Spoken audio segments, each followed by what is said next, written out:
The Avengers radio series, a cultural phenomenon in South Africa back in the 1970s. South Africa was a country with no national television service. It wasn't until 1976 that the country would get its first taste of television broadcasts. But before that, radio was the primary medium of entertainment and information for the masses. This was the context when The Avengers, a British spy-fi series, made its debut on South African radio and became a cultural phenomenon. The Avengers was a British television series that originally aired from 1961 to 1969. The show revolved around the adventures of John Steed, a suave and sophisticated secret agent, and his various female associates. The series was a unique blend of traditional spy thriller elements with science fiction and fantasy, which set it apart from other shows of its time. While the series was hugely popular in the UK and had also made a significant impact in the American markets, being one of the rare British series given a network transmission slot, it was virtually unknown in South Africa. This was primarily due to the lack of a national television service in the country until 1976. However, as a film series, The Avengers was able to gain some exposure in South Africa through film rentals. But it was the launch of the radio series that truly brought The Avengers to the masses in South Africa. Come and listen at www.myclassicradio.net. 21st Precinct, aka 21st Precinct and 21st Precinct, was a police drama broadcast on CBS Radio from July 7, 1953, to July 26, 1956. It was initially a summer replacement for My Friend Irma. The program was produced in cooperation with the Patrolmen's Benevolent Association of the City of New York and presented adaptations from true criminal records in New York, from the policeman's point of view. Historically, the 21st Precinct had been located near Gramercy Park in Manhattan, but in 1929 the department reorganized the precinct numbering, and the 21st designation was dropped from use. No such precinct existed during the show's run, nor does a 21st exist today. However, the fictional precinct's territory corresponds closely to that of the Upper East Side's 23rd Precinct as it has existed since 1929. Stanley Niss was the producer-writer-director. The role of Precinct Captain Frank Kennelly was played by Everett Sloan for the first 109 episodes and briefly in episode 135. During episode 109, Captain Frank Kennelly was promoted to Deputy Inspector and reassigned out of the 21st Precinct. He was replaced by Captain Cronin James Gregory, 1955-56, and Les Damon, 1956. Other cast regulars were Ken Lynch as Lieutenant Matt King, Harold Stone as Sergeant Waters, Jack Arissa as Sergeant Collins, and Santos Ortega as Lieutenant Gorman. The program's announcer began the program's opening each week. 21st Precinct. It's just lines on a map of the city of New York. Most of the 173,000 people wedged into the 9/10 of a square mile between Fifth Avenue and the East River wouldn't know, if you asked them, that they lived or worked in the 21st. Whether they know it or not, the security of their persons, their homes, and their property is the job of the men of the 21st. At that point the lead actor would complete the introduction. The 21st Precinct. 160 patrolmen, 11 sergeants and 4 lieutenants of whom I'm the boss. My name is Kennelly. Frank Kennelly. I'm captain in command of the 21st. Art Hanna, Bob Hill, and Hugh Holder were the program's announcers. The series was produced by John Ives. It was usually directed and written by Stanley Niss. Another source lists Niss as producer. Come and listen at www.myclassicradio.net. Are you reducing tooth decay with Amident ammoniated toothpaste? Well, answer the man, George. Of course, Gracie. I use Amident twice a day. You can smile when you say that.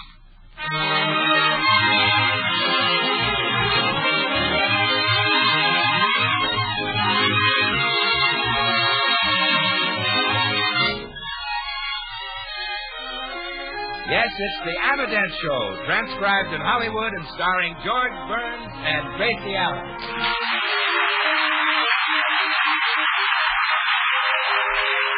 With yours truly, Bill Goodwin, G. Benaderet, Hal March, Marvin Miller, Wally Mayer, Harry Lubin, and the Amident Orchestra. For healthy laughter, it's George and Gracie. And for healthier teeth, for fewer cavities, it's Amident toothpaste.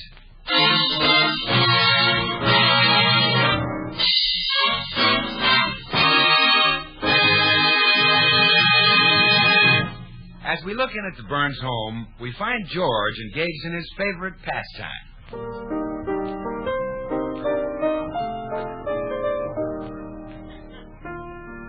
Lazy. I want to be lazy. Want to just lie in the sun with no work to be done. Oh, under that awning they call the sky, stretching in your Oh, that beautiful sugar throat. Isn't that a great song? Mm-hmm. To me, that's one of the greatest things Irving Berlin has ever written. Why don't you sing that on our radio program again? So you'll get that nice present Irving Berlin promised you. You could use some new clothes. Irving Berlin promised me a present? Don't you remember? The last time you sang it, he sent a telegram and said, "Sing my song again and I will bring suit."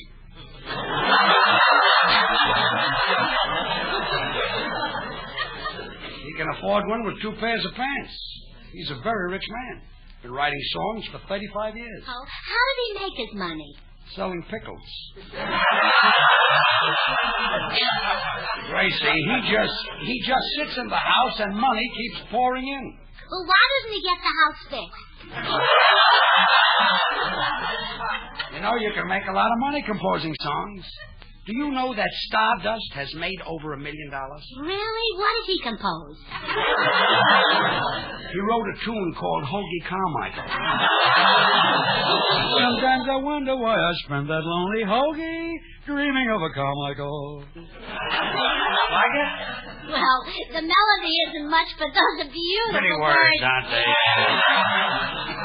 You know, Gracie, years ago I started to compose a song. I never finished it. Well, let's hear it. Okay. Seeing is believing, that's a story old and true. Don't believe all you hear, you've often heard that too. You, dear, and I, dear, are exceptions to the rule. Dum-da-dum-da-dum-da-dum-da-dum-da-dum. That's the line always stopped me. I couldn't get the right thing to rhyme with rule. Oh, maybe I can help you. Let's see now. Does school rhyme with rule? That's right. Oh, I think I've got it. You do the last line and I'll do mine. Okay. You, dear, and I, dear, are exceptions to the rule. Oh, so look on the bright side while the stars are shining high above, and I'll see you in my dreams after school. Well, too sentimental? Too short. You, dear, and I, dear, are exceptions to the rule. Yeah. Come in. Oh, hello, Blanche. Gracie, I heard George clear outside. If he's got a broken leg, shoot him. Blanche, I happen to be writing a song. That's right. George's song will make people forget Berlin. That'll even drive the Russians out. Look, girls, go into the other room, will you? I'd like to try and fix up the song. I've always had trouble with the lyrics. Well, then forget the lyrics. Just write the words. Yeah, I'll do that. Now go. Come on, Blanche. Say, Gracie, I see you had another accident. The fender on your car is folded up like an accordion. It is? Oh, my goodness. Now, when did I do that? George will kill me. You don't remember doing it? No.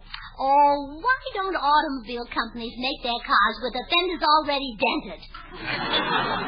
What? And then when you hit something, it would straighten them out. Gracie, why don't you send that idea to General Motors? I did, but I didn't sign my name to the letter. Good.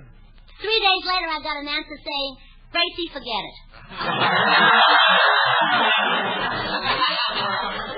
They probably recognized your handwriting. Yeah, the way I got my E's.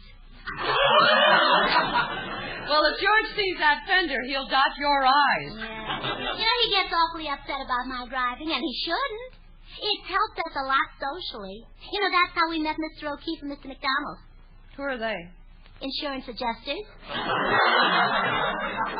And we've gotten to know Mr. Fredericks very well. Who's he?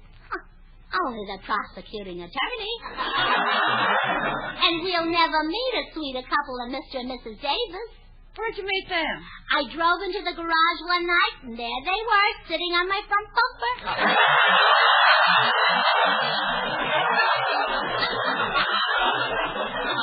Well, Gracie, you better get that fender fixed before George finds out about it. Oh, I will, Blanche. I'll tell him I'm going shopping for vegetables, but instead I'll take the car to the garage. Yeah, well, I'll run along, Gracie. Good luck. Well, you better say goodbye to George, Blanche. He'll never forgive you. You, dear, and I, dear, are exceptions to the rule. George, Blanche is leaving. Thank her for me. Thank you, Blanche. Thank you. Goodbye. You, dear, and I, dear, are exceptions to the rule. Dear, I'm going up and change clothes. I've got to go out and get some vegetables. Good, good. You, dear, and I, dear, are exceptions to the rule. But you'll change your mind, dear, dear. Come in. I'm in the den. Sam Taylor at your service. Just hang Gracie's dress over there, Sam. My pleasure. By the way, Mr. Burns, I heard your program last week with Al Jolson. Isn't that Jolson a great singer? Oh, magnificent. How'd you like me, Sam? If you don't mind, I'd like to keep your business. Goodbye, Sam. Sam, goodbye. I'm busy.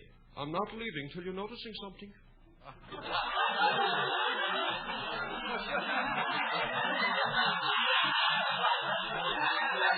What? I happen to be wearing new shoes.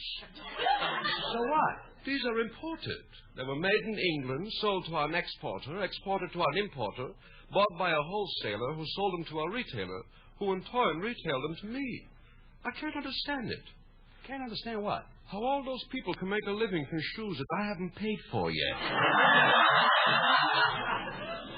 Sam, please, I'm writing a song and I'm having a little trouble rhyming the words. Sir, that's easy. Rhyming is second nature with me. I take a word and piff, puff, poof, I got a rhyme. Piff, paff, poof. Poof, yeah. Take the word you. There's true, do, glue, flu, navy blue. Chartreuse. Hold it.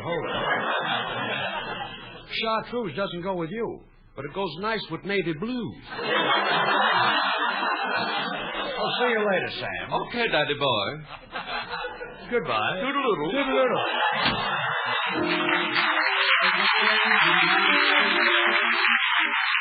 Goodbye, George. I'm going out to get the vegetables. Just a minute, Gracie.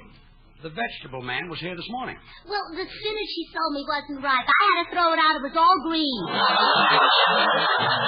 Goodbye, dear. Goodbye.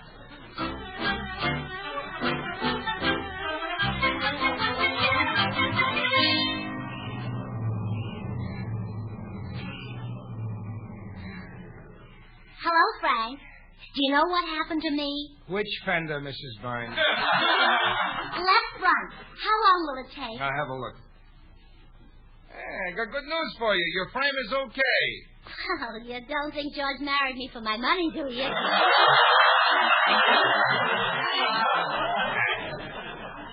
Hey, what's this bucket of water doing in the front seat? Oh, don't tell anybody about that, Frank. It was George's idea. You know, I'm a little worried about him. It was your husband's idea? Yeah. When I drove to the beauty shop this morning, he told me to be sure and put some water in the car.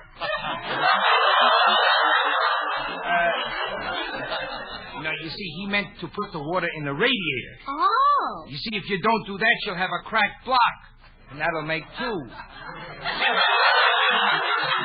Oh, what? Nothing. It'll only take about an hour to fix this fender. Oh, but I can't wait that long.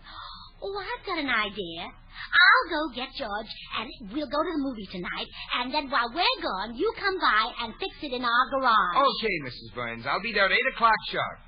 Oh, before you go, would you like me to look at your tires? Go ahead, but I don't think you'll enjoy it. When you've seen one, you've seen them all. Never mind, then. I'll be at your house at 8. All right, goodbye, Frank.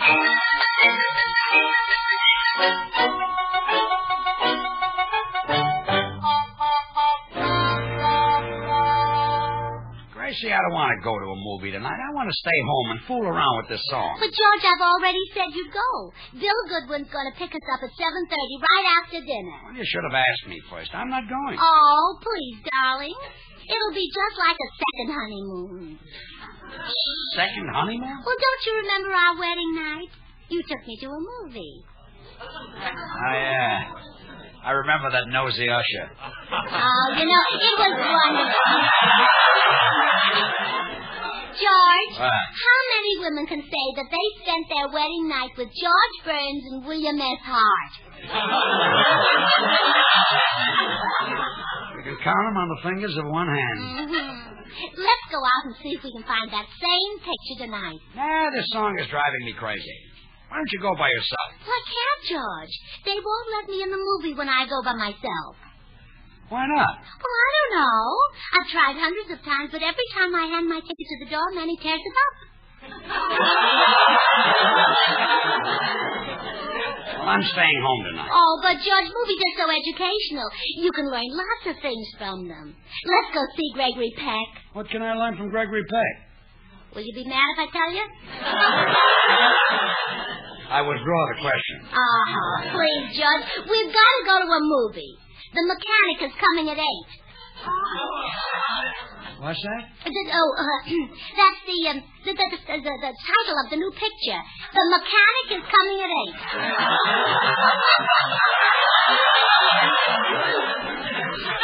8. I've never heard of it. The Mechanic is coming at 8. Sounds like a picture Jessel would produce. Okay, let's go and see it. Oh, no. You see, it's a foreign picture. We wouldn't understand the dialogue. Where was it made? England. Yeah, well, we speak nothing but Spanish. Well, let's go and see 12 O'Clock High. Now, I think we'll enjoy it more if we stay sober.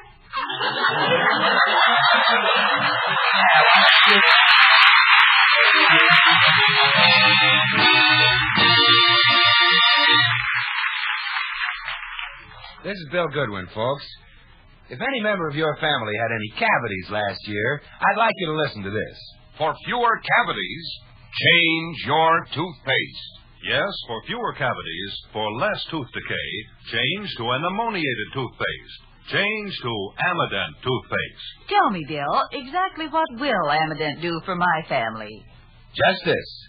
The original Amident formula was subjected to extensive and rigid scientific tests, and here are the results.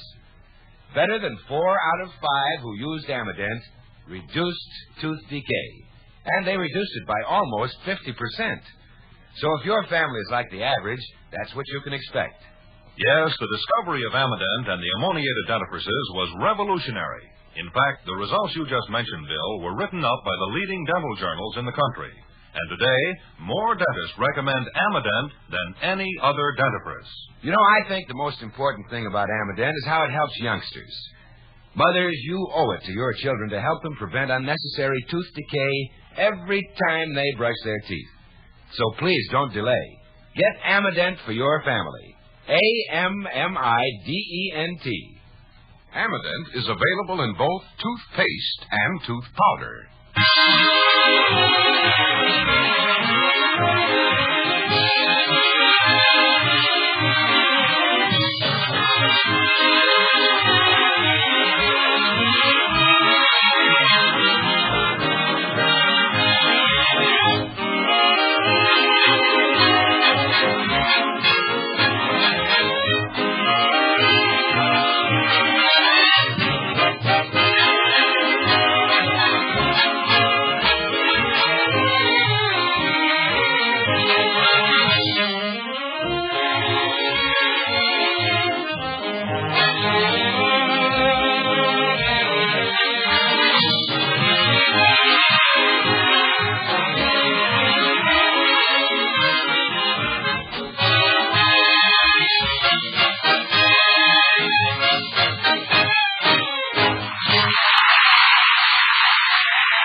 Well, George, at 7 o'clock, Bill Goodwin will be here in a half hour to take us to the movies. Okay, I'm ready.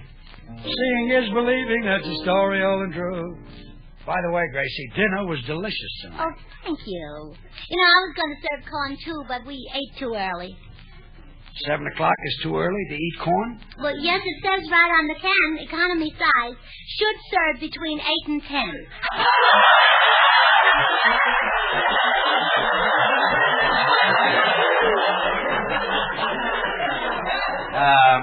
I'll take it to the movie and we'll eat it later, Say, that chocolate dessert was delicious. Well, I know how you love chocolate. Mm-hmm. You know, you're always saying, put enough chocolate sauce on it and you can eat sawdust. That's right. You really can, too.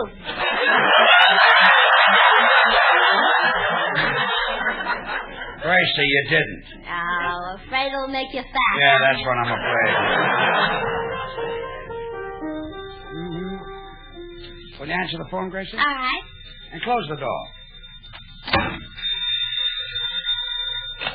Hello? Oh, Gracie, this is Bill Goodwin. I just called to tell you I can't go to the movies with you and George tonight. Oh, but Bill, we need your car. Well, I'm sorry, Gracie. I'm at the airport. My girl is coming in, and her plane will be an hour late. Oh, but Bill. Gee, Gracie, if it were any other girl, I'd ditch her for you, but this girl is it, my one and only. For the first time in my life, I'm really in love. Excuse me, mister. I didn't know this phone booth was occupied. Well, that's all right, baby. Come on in. Sit down.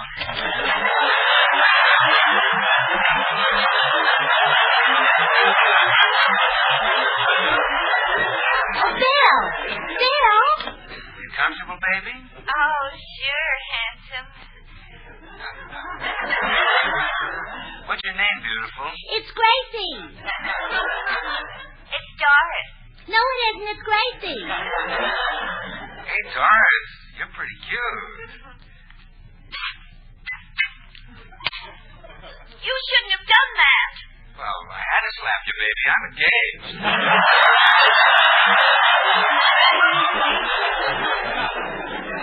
Gracie. Yes, Bill? I'm sorry about the plane being late. Maybe I can go with you some other time. Oh, all right, Bill. Goodbye. Exceptions to the rule. George, Yes? Bill Goodwin can't go to the movies with us. Well, that's okay. We'll go alone. All right. Well, we better get started. It's a long way to walk. Walk? We got a car in the garage, remember? But, walking is good for you. Look what it's done for my family. That's why I don't want to walk. Now, take my sister Bessie. Now, I don't say this because she's my sister, but nobody walks like Bessie. Nobody's built like Bessie. You know how some people have a hobby of collecting stamps? Bessie likes to walk. Yes. She even goes into department stores and tries to walk up escalators that are coming down. Nice hobby. I'm going to visit Bessie tomorrow. Where is she? Between the second and third floors of the May Company. I'm still not walking 3 miles to the movies. We're taking our car. Well, I'll be right back, dear. Seeing is believing.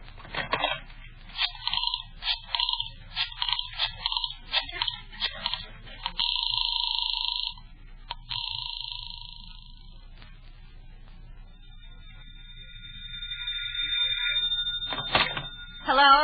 Oh, hello, Blanche.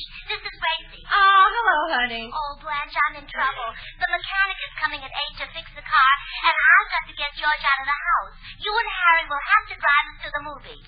Okay, Gracie. I'll talk Harry into it. Oh, thanks, Blanche. Goodbye. Bye. Harry, we've got to go to the movies with the Burnses. Oh, no. I'm not going to a movie with Gracie, Blanche. It's too embarrassing. The last time we walked in, the usher said, "Would you mind sitting down in front?" And she said, "We can't. We bend the other way."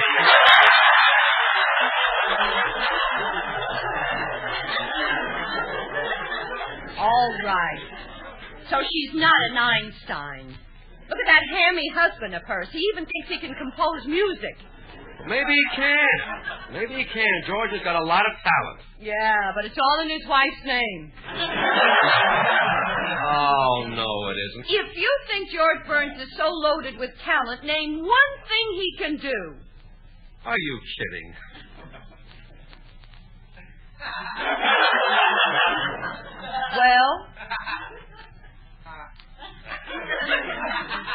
Well, ever see him mix a salad? Get your hat. We're going to the movie. Oh, no, we're not. For once, I'm going to make the decision. I'm the boss in this house. I'm the breadwinner. And picking up that rolling pin won't make me change my mind. We're going to the movies. Oh, yes. Oh. That's better. Tell him to pick us up. Oh, no, we got to take our car. Oh, we can't. I let Harvey down at the office use it. He went to Yuma to get married. Oh, that's terrible. Yeah, but Harvey doesn't know it yet. I got to phone Gracie.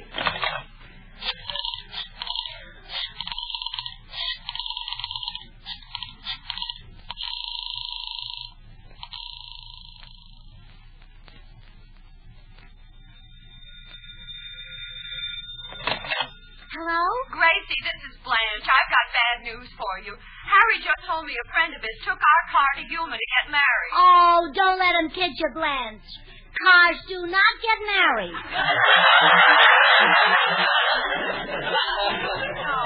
No, some friend is getting married. Oh. Well, I've got to get George out of the house. Well, bring him over here. We'll play bridge or something. Oh, okay. Goodbye, Blanche. Bye. George, we're not going to a movie tonight. Good. I can fool around with my song. Oh, no. We're going next door to the Mortons and play bridge. Oh, no. I'd rather go to a movie. You even said I could learn things from Gregory Peck. Oh, I was kidding, George. You've already got Peck's charm and technique. Even your kisses are like Peck's.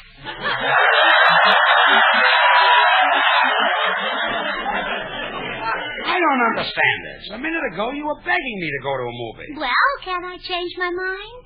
Believe me, I wish you could. Look, honey, I don't want to play bridge. I love you, but not as a bridge partner. Well, George, I happen to be very good. Just ask me any question about bridge. Any question at all. How would you indicate a strong no-trump hand? Any question at all. How many cards in a deck? Keep them coming. Make them tough. What color is the ace of spades? Black. You thought I couldn't play I made a bridge. mistake. Look, we're not playing bridge tonight. If that's the mechanic at the door, he's my dressmaker. She's going to a masquerade. This I've got to see. Come in. Hi, George. Hello, Gracie. Hello. See, I just dropped by to tell you I can drive you to the movies after all. Oh, wonderful. Let's go, George. Say, George, I hope you and Gracie won't mind sitting in the back seat. I've got my fiancée out in the car. Well, I didn't know you were engaged. Congratulations. Nice girl? Yeah. Met her in a phone booth at the airport. Sounds romantic. We'd love to sit in the back seat, Bill. George can watch you and learn something. Are you kidding? I know Bill's technique backwards. Just give me 2 beats so I can get started. All right. 1, 2. Come here, baby. Let me put my arms around you. Oh, Mr. Burns, please. I'm a married woman. Turn your pretty little face up to me and pucker up. All right. Hey, well, that's Bill's technique. George Burns. Bill Goodwin would never stop there. You want the rest of it? Of course. Okay, you asked for it. Gracie. Yes, darling. Are you reducing tooth decay with Amident ammoniated? Amident is a grand wake-up toothpaste. It tastes delightful. Oh, now, wait a minute, George. When a girl has got her face turned up to you with her lips ready and waiting, that's no time to tell her about Amident toothpaste. That's a time for action. Brush your teeth.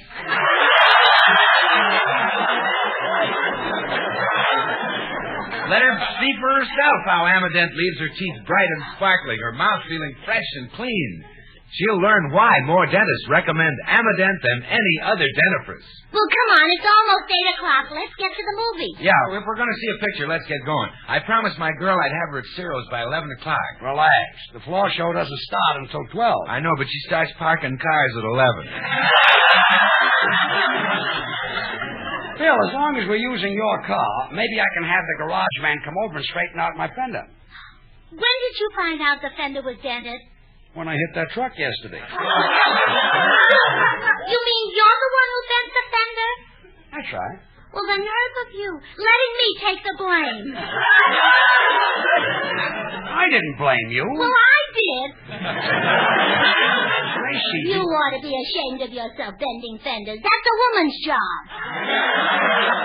Look, will you stop acting giddy? Well, you may think I'm giddy, but believe me, I'm no fool. Now, look, you may think I'm giddy, but believe me, I'm no fool. Hey, that line will fit my song. Well, then what are we waiting for, Sugar Throat? Get to the piano. Wait a minute. George is going to sing? Yes. Well, believe me, I'm no fool either. I'm getting out of here.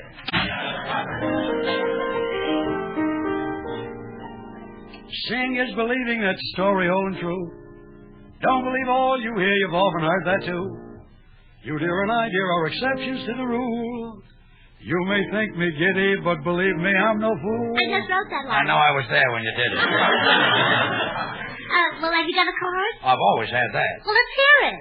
Oh, I love you, dear, across my heart I do. Do you believe me? I do. That's right. Oh, you're the one and only girl I ever told that to. Do you believe me? I do. Good. And when things go wrong and skies above are gray instead of blue, you wouldn't have to worry, 'cause I'd know just what to do. I'd get up early mornings and I'd find a job for you. Do you believe me? Are you kidding? You did. I did it, Dad, didn't I?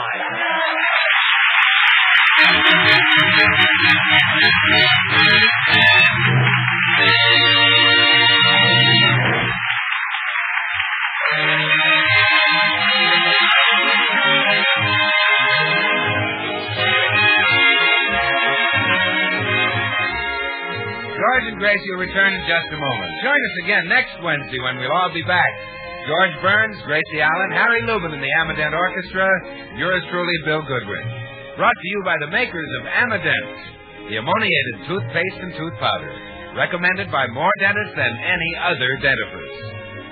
The George Burns and Gracie Allen program was transcribed in Hollywood, written by Paul Henning, Sid Dorfman, Harvey Helm, and Stanley Shapiro, and produced by William Burns. Now here are our stars. George, now that you're writing songs, will you write one called the Sidney Schultz Blues? Sidney Schultz? He's our butcher. Yeah, I know. Business is bad, and I thought a little publicity might help him. Good night, folks.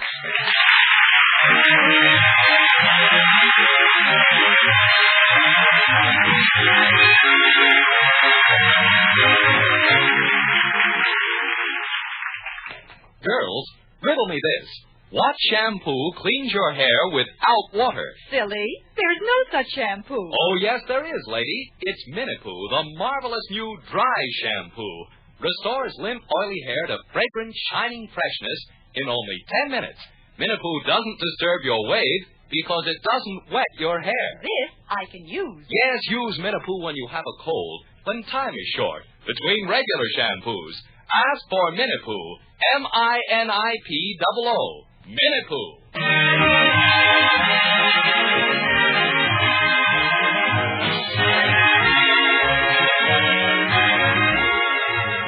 Next Wednesday and every Wednesday, listen to the Amadent Show, starring George and Gracie. Good night. Stay tuned for Lum and Abner, who follow immediately. This is CBS, the Columbia Broadcasting System.